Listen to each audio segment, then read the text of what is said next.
good book. It said, after Cain killed Abel, God asked him, he said, where's your brother? He said, am I my brother's keeper?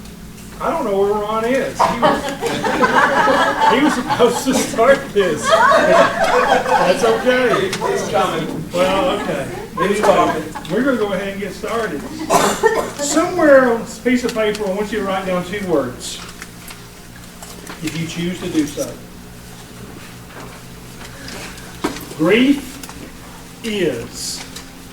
Those are the 2 words. If somebody was to try to describe your own grief, how would you put it? That's one of the things that I often do in the 10-week class that we do, is let people put in their own words what grief is to them. Not to anybody else, but to them. Because you need to personalize it, and that's what I hope that this will sort of help you to do, to sort of think about what grief is to you. We talked about a lot of terms, a lot of things, but you need to bring it home to you. So sometime in your mind, or tonight, or sometime when you're thinking, write it down. What grief is to you. Nobody's going to see it but you. Maybe in your mind you may choose to do so. With that in mind, I want you to listen to what these 2 ladies said about what grief was to them. And I want you to tell me what you think you hear. To me, grief is like falling into a bottomless pit, continuously hitting the sides and being cut by the sharp rocks. There's no end to the fall, and the pain never ceases. There's no light at the end of the tunnel, no way out. It is probably like living for an eternity in hell would be like. Nothing will ever be the same, and so you wonder, why go on? What did you hear her say? She's without hope. Without hope. Anything else? Sadness, despair, right? This happened to be a mother-in-law of a son-in-law who chose to take his life. And these were her feelings. That's how she felt. Now listen to this one. In the Webster's Dictionary, grief means a cause of such suffering, a mishap, or disaster. To grieve means sorrow. Since May 22nd, 1999 at 7:55 p.m., not only has suffering been a part of my daily life, but that day was the worst mishap and the greatest disaster of my entire life. Sorrow is something that awakens me in the morning. It follows me everywhere all day, and it goes to bed with me at night. People say, stay busy. How much busier can one be than to take a college computer class, go to a grief support class, stay active in church and help people less fortunate than I? I feel sad for what I have lost. I feel poor for the empty space. I cry for what I cannot have. I am restless for my life is not whole. However, you cannot abandon the ship simply because you cannot control the winds. I am not going to give up on God. I am going to thank Him for what I have left. What did you hear her say? Optimism. Hope, sir. She has something to live for. She has something or someone to live for. Yeah. I love it the way she put it. You can't abandon the ship simply because you cannot control the winds. Now, the Bible says God's either going to still the storm, or He's going to calm His child. Psalm 107, verses 28 and 29. He talks about that. In the storms of life, if we're His children, God's going to be there. He's either going to still the storm, or else He's going to calm His child. Interestingly enough, she had her grief journey beginning at the very moment, May 22nd, 1999, at 7:55 p.m. This lady lost not 1 but 2 husbands.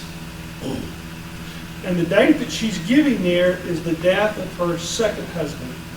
Her first husband died of a boating accident, age 25. He drowned. The one that she said was the worst mishap was not the sudden, unanticipated loss, but the death of a husband after 9 years of cancer. That to her was the worst mishap of her life. She tells the story that the hospital bed where it was in the room had placed dents in the carpet. And she said those dents just spoke volumes to me about his loss. And she said, I just couldn't deal with it. I closed that room off. Talk about grief room. That one had one less room because she said I couldn't deal with that.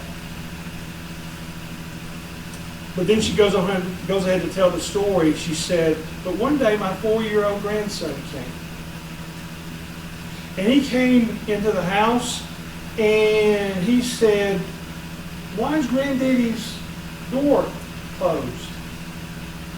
And before she could answer, he just burst open the door and walked in the room and began to tell stories about how that he would sit there in the bed with Granddaddy and that they would play games and that they would talk. And she said what an adult could not do for months, a 4-year-old grandson did in about 30 seconds. That door would stay open from now on.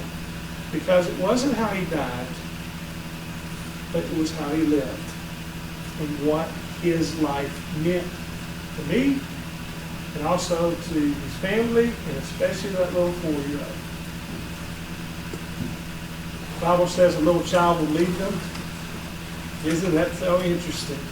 And sometimes that happens. How do you make it to the grief journey? You've got a handout. It's got that in there. It talks about 600 bereaved families, how they made it through the grief journey toward the back of your handouts. And so I'd like for us to think about those things. 600 bereaved families were asked, how have you made it? How did you get through it? How did you persevere? What is it? What's the title of that, folks? On the handout. What people may recover from grief and loss? Something like that? Okay. Number one, those 600 families said, we made it in through the grief journey of finding someone to share our grief with. Finding someone to share their grief with. Hopefully that means your church.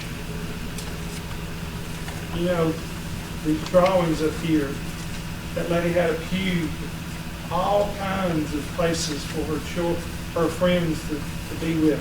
A gazebo out in the woods so they could sit and talk about her loved one. For some people, it may be a new church. I know of a preacher's wife who said, everybody still remembered me as the preacher's wife, even though my husband had died. And they weren't willing to see me for who I was because they had ingrained that I had been the preacher's wife. But no longer was I the preacher's wife because he had died and they had a new ministry. And she said, finally, I had to find a church that would accept me for who I was, not who I used to be. And for her, that may be the case.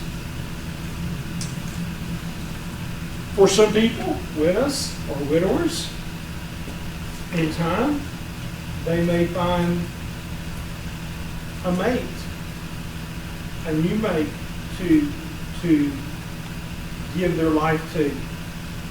Heard the story about this lady at a nursing home. Was a resident of that home, and one day a new male resident moved into the nursing home. She walked up to him and said, "You look like my third husband." He said, "Third husband, how many have you had?" "2."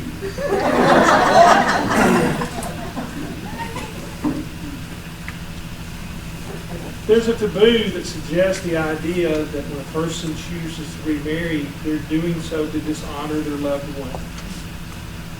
Most often not. That's not the case. My father-in-law at age 80 remarried after his wife had died about 7 months beforehand. He got married about a year afterwards. But he said, it's an honor to my first wife who made my life so good. And I'm seeking to be able to find someone that can make it good again. Not dishonoring her, but it's a blessing because she made my life so positive. Never thought of it that way. And so he met a wonderful woman, ended up converting her to the church, and they had 7.5 good years before he passed away. So it all depends, but you find someone to share your grief with. Had a lady back home that had 4 Christian husbands, all brothers in Christ, 2 of them brothers in the flesh. At separate times, she was married to each of those 4 men. After the death of her 4th husband, at age 86, came up to me one day and said, "You reckon you can find me another husband?" I told that story one time, and somebody said, "If you marry her, you're going to die." 2 years later, I helped with her funeral. Good Christian lady. She just always desired for there to be a husband in her life and in her home. Folks who make it through grief find someone to share their grief with. Secondly, they make a decision to move on. Move on is not forgetting. You're not going to forget. Moving on is basically saying, I realize that a great loss has happened in my life, and I'm working through the pain. One preacher put it this way: half of me is gone, I'm looking for the other half. Pretty good equation. Somebody said the death of a mate, husband or wife, is like the death of an arm. It's an extension of your body. The death of a child is like the death of a lung. It's from within, because it was formed within. And rightly so. And so, those who make it through grief make a decision to move on. Thirdly, they clean up relationships. After 9/11, I'm told that there were a lot of families that began to have weekly or monthly reunions. Not once a year, not every 2 years. That terrible situation that affected, we know about 3,000 that died, but think about all of the thousands of families connected to them. Affected family relationships because of that untimely death. And so they saw the need to clean up relationships. Folks who make it through grief, number 4, become forgivers. Ephesians 4:32 says, "You be kind to one another, tender-hearted, forgiving one another." And he gives the reason. "Even as God, for Christ's sake, has forgiven you." Chris, when you were at Free Hardeman, did you ever hear the name Dowell Flat? Yes, neighbor professor. You had him then? Yes, sir. Brother Dowell was a great, humble, short man of God. Had a gold tooth right there. He got his doctorate from New Orleans Theological Seminary, prestigious school. And he was my favorite as well. He taught Greek, and so that's necessary if you're going to be a Bible major to take those classes. And one day, somebody in the class said, and he was trying to stall. He was wrong. No, it really wasn't. The person who's trying to stall, he says, "Brother Flatt, is it really necessary in order to go to heaven to know Greek?"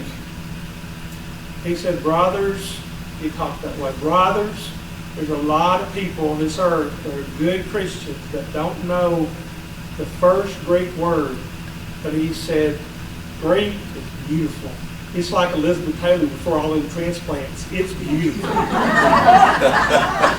He said, there's nothing better than to get up at 5:30 in the morning, turn some Burl Haggard on, drink some coffee, and read your great New Testament.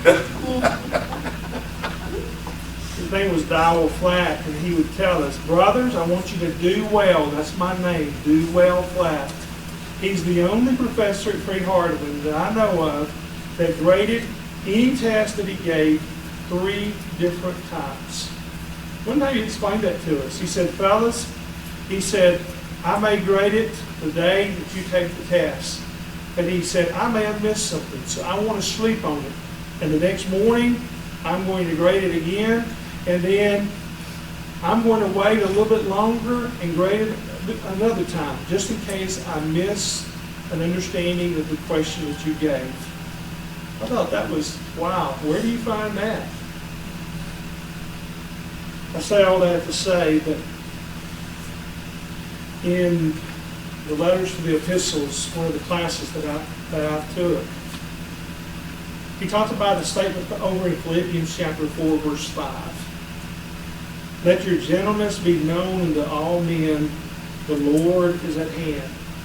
And he said, fellas, that word gentleness literally means be willing to meet them halfway. You be willing to amend. There's some folks that just aren't willing to admit wrong. It's all your fault. It's never their fault. We're not talking about those people. But he said, folks who make it in grief realize that life is short and that you do as much as you can to try to work in the lives of others so that you can come together. So that you can be on the same page, because you never know that someone's going to die. Number 6, folks who make it through grief learn that in giving, they receive. You see, grief has to be, first of all, a mirror. We looked at ourselves in the mirror this morning, perhaps we've done so since then. See what we maybe need to do to our face or our hair or whatever the case may be. Grief is a mirror. It needs to be a mirror as long as you need it to be a mirror. No one can help you through your grief journey more than yourself.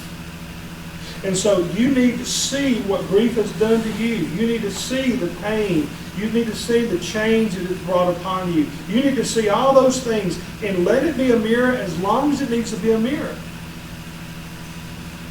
As you begin to work through your grief, ultimately that glass can turn outward and become a window where you see the hurts of others. And by helping them, you see the reflection of yourself in that mirror because you've helped yourself as well. Let it be a mirror as long as it needs to be that way. But ultimately, what you want to do is to turn it outward. That's biblical. Philippians 2, verses 3 and 4. Let nothing be done through strife or vainglory, but in lowliness of mind. Let each esteem, that is, look to others better than yourselves. Look not every man on his own things, but every man also on the things of others. That's a biblical concept. But don't let anybody take your grief away from you. Doug Manning wrote a book about that. Good book. A lady had a child, a little child that got sick all of a sudden and was rushed to the emergency room.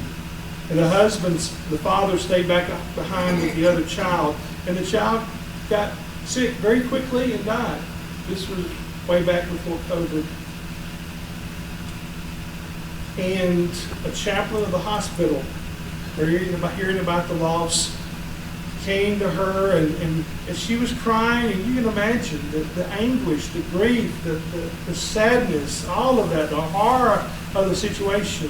And trying to help her, he said, ma'am, he said, it's going to be okay. You just need to deal with this, and you just need to go home. And she had the stamina to get up and say, don't you take my grief away from me. I need it, and I'm going to have it. And of course, I'm sure he walked away, because that wasn't the time to say that. Within minutes, or maybe an hour, of sudden, catastrophic death of her child. Grief is a mirror. We want it to turn outward, ultimately, and become a window. Bill McDonald, who's a grief counselor, the concept of the grief room I got from him. Great fella. Helped us get started in this work many years ago. Had this lady who lost her husband very suddenly in a car accident. And she asked him to do the funeral, but she just could not get past the sudden death of her husband. And by that, my point is not even accepting it in whatever. And she would come to him after the funeral, but she was just stuck on that idea of his death and how terrible it was and whatever the case may be. And he did something somewhat bold. As a counselor, some months removed, he finally said, I don't want you to come back to me until you're ready to deal not just with the death, what you're going to do about it now that it's happened. Didn't see her for a couple of months. Several months later, he heard her before he saw her. Owned some funeral homes there in Middle Tennessee. Had an inside office. He heard her on the outside laughing and talking with the girls in the office. She comes in, she's got this big smile on her face. First time ever in months that he see her smile. He said, oh, you look so good. She said, did you do something to your hair? No, I didn't do anything to my hair. You got a new dress? No. I need to talk to you about it. Okay, sit down. She said, Bill, you know last night I made 12 dozen chocolate chip cookies. Oh, you're on a sugar high. She said, no, that's not what happened. She said, I got those chocolate chip cookies. I got those aluminum pans. I put 12 of them there. And I put 12 here and 12 here and 12 here until I filled them all up. I sealed them. And I took them to 12 families in our community that were hurting. What was she saying? The grief that had been a mirror now had turned into a window. And she could see the hurts of others. And by helping those 12 families, she helped herself. Dare say in this audience, there are folks that will be able to help people in ways that others cannot. Ron and I meet people every time, like yourselves, that may be able to help in certain situations far better than what he and I can do, because you've experienced some of those losses that we haven't experienced. And therefore, you know, and time has elapsed to the point that now you can see not only your own hurt, but also the hurts of others. You can help them. A little boy was walking down a country road and saw a big sign, puppies for sale.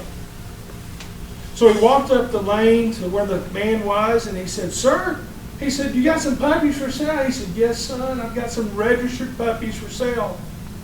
He said, well, are they good dogs? He said, yes, they are. They're registered. They're expensive. He said, well, I've got 39 cents. You reckon I can see them? She said, sure, you can see them. So the man called for the mother dog. Come on, Dolly. Dolly came out from where she was, and behind her were 6 fat and furry puppies. And they were just running behind the mother dog. But he looked back and he saw that one was slower than the others. Its leg was dragging. It was a lot slower in running to where all the others were. The little boy, looking at all these puppies, said, sir, he said, that last dog there, that's the dog that I would want. How much is that dog? He said, son, you don't want that dog. That dog was born with a bad leg. He's not going to be able to run and play like all the other dogs. You don't want that dog. The little boy pulled up his pants leg. And at the bottom, you could see this steel rod that ran all the way up his leg to his torso. he said, that dog's going to need somebody like me to understand what it means not to run and not to play like others. Sir, I want that puppy. How much is it? And the owner said, there's no price for love. The dog is yours. Sometimes, in the midst of our own tragedies, we're able to help people in ways that no one else will ever be able to do so. And by giving, they receive so very much. Number 7, folks who make it to the Greek journey, learn to live in the present moment. That doesn't mean that you forget memories. Memories become even more precious as life goes on. But you learn to live with what is left. Paul talked about this in Philippians 3, verses 13 and 14. Forgetting those things which are behind, reaching forth to those things which are before, I press on toward the mark for the prize of the high calling of God in Christ Jesus. Now think about that. That's through the mind of God. But Paul also knew something about that. Because he had stood and held the clothes of people that had killed Christians, and he thought he was doing the right thing. With his own hands, he had gone into homes and brought out moms and dads out of Christian homes and delivered them into prison. Maybe some of them to die. But he said, forgetting those things which are behind. They learn to live in the present moment. Grieving people are often referred to as creative survivors. Creative survivors. Another phrase by Henry Newen is that we are wounded healers. Think about that concept. Wounded. The wounds are always going to be there. The memories of the loss or losses are always going to be there. Healers. We're in the process of healing, hopefully by helping. Number 8, they share their new feeling of life. Hopefully they see that there is light at the end of the tunnel. William Faulkner wrote a book entitled Wild Palms. And in that book he made the statement, between grief and nothing, I will take grief. People have to decide that for themselves. Henry Lord Tennyson put it this way, is it better to have loved and lost than never to have loved at all? I sometimes ask my class that. I remember a lady who lost her 21-year-old son in a car accident very suddenly. And she said, right now? No. Right now, I would say the pain's too great.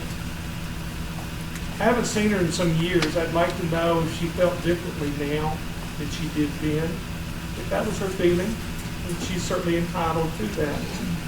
But they share their new feeling of life. Between grief and nothing, I will take grief.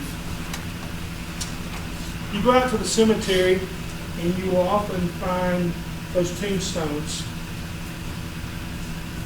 And typically on a tombstone, you will find a person's name, and you will find the date of birth, and if they have died, you'll find the time of their death. What's in between the day of one's birth and the date of one's death? A dash. A dash. Guess what, folks? Right now, at 4:37, we're living our dash. We don't know when the time will be, when either Christ comes again in judgment or when something happens to us. But we're living our dash. And so it's up for us to do what we can to live that dash, to honor God, and to bless others. Earl Groman, a Jewish rabbi that deals a great deal with grief, said that the greatest monument you can ever erect for your loved one is to live a life of meaning and purpose in their honor. And that certainly is true. So, things that we can do to help make it through the grief journey. I didn't say completed. Perhaps it's never completed. But to make it. And this takes time. This takes patience. It takes a great deal of will and purpose. But it can be a blessing to others. Any questions or comments before I turn it over to Ron for one little short segment before we have our last segment, class or time at 5 o'clock? Any questions or any comments? Yes, ma'am. Can you repeat number 8 again? It wasn't on the sheet. I'm sorry. They share their new feeling of life. They share their new feeling of life. All right, Ron. The handout that says 4 major tasks of grieving, and we'll just do this very briefly, because I know your sitter is probably sore. So, Where are you? it's a couple pages back. Oh, that's. Yes. J. William Ward wrote a book dealing with 4 major tasks of grieving. And what he says, basically what this is, okay, when you get to the point that I'm saying, okay, I want to start working through my grief. I want to deal with this. I realize it's not a race. I'm just going to deal with it as I can. But what are 4 things that have to be done? Number 1, accept the reality of the loss. That's intellectually, and that's also cognitively. That's intellectually, it's also emotionally. And there's a difference. Cognitive is my brain tells me this situation has changed. If I'm dealing with the loss of an individual, they are not, if they die, they're not going to come back. That's cognitive. That's intellectual. What about emotional? Totally different situation. Much harder. Much more difficult. But you've got to learn to accept the reality. Individuals, unfortunately, deny the fact of the loss. They deny the meanings of the loss. And they also deny the irreversibility of the loss. And that's why this is so difficult. They deny that it happened. They deny what this means.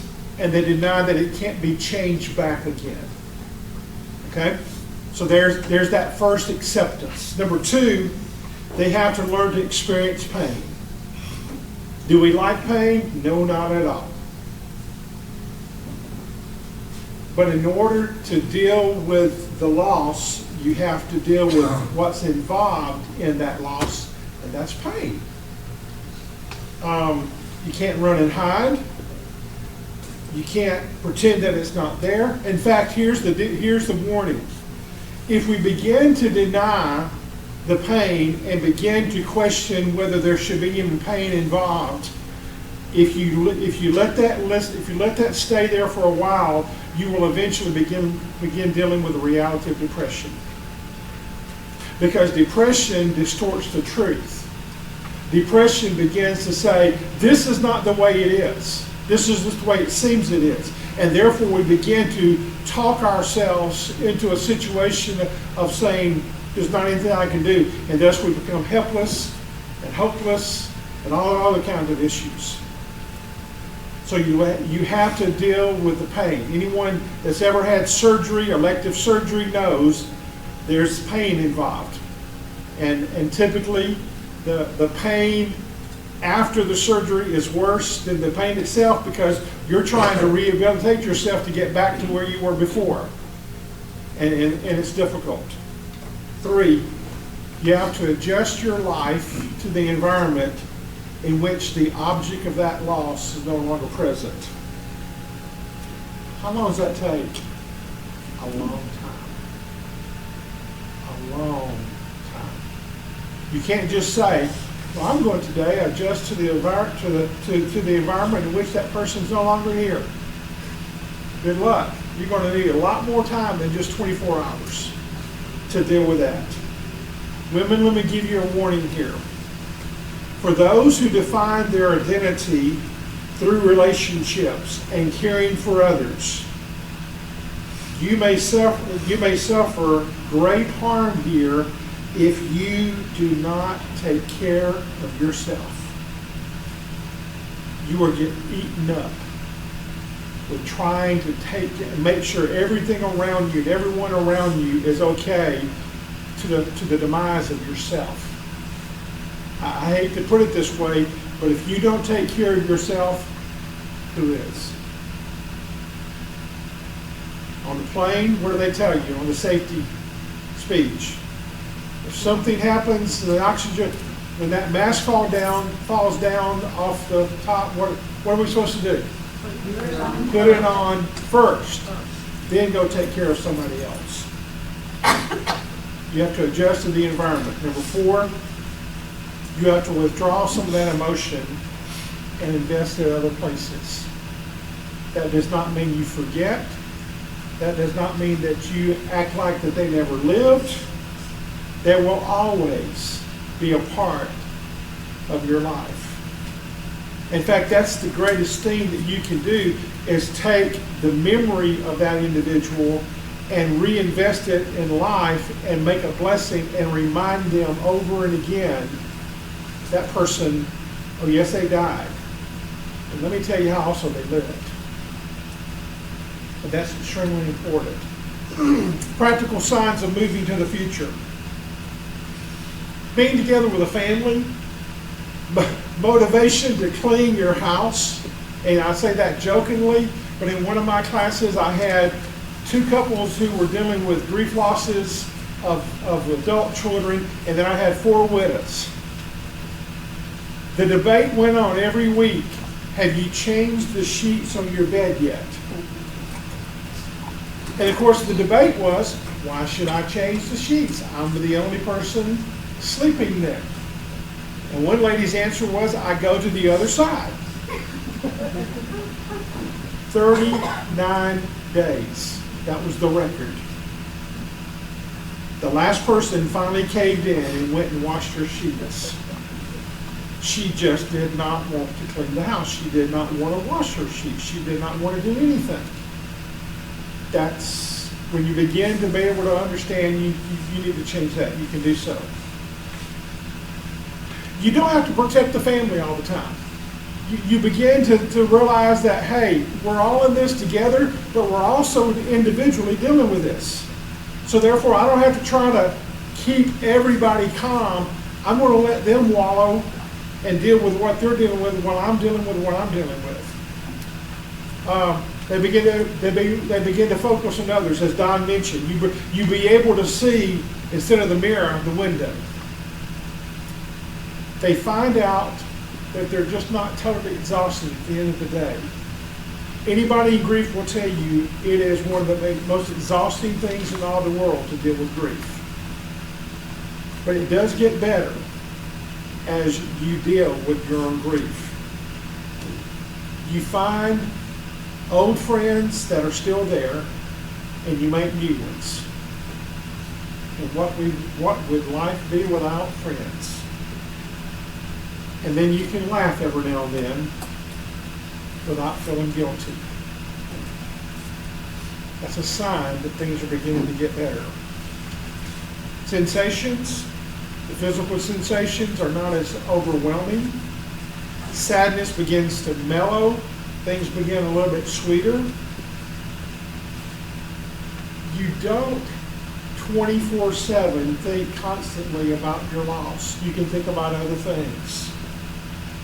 And then, as we mentioned before, you take that energy and you go out and do something else with someone to honor them and to live a life of purpose and meaning to somebody else. In our congregation, we have someone that died several years ago of cancer. They were in the hospital for many, many weeks. One day, as I was going out of our parking lot there at the hospital, which you have to pay for, it dawned on me. Duh, these people are having to pay for this. All the family members were having to pay for it. I quickly called the owners. I said, can we get some money together and buy some tokens so they don't have to do that? And we eventually were able to make a deal with the facility there to buy a large bulk of tickets. Today, that's called the Mike Foster Token Fund. His wife beams. I mean, she smiles from ear to ear when that name is mentioned, because even though he's been dead for 8 years, we are honoring him by being helpful to someone else. And folks, that's what it's all about. That's what we're in this life together, to be of help to others. You've listened so well. You've been so kind, so patient. We're going to close right now. Chris, anybody want to say anything before we move into the auditorium for our worship service together? Anybody? You're dismissed until we go back to the auditorium right now. Thank you so much.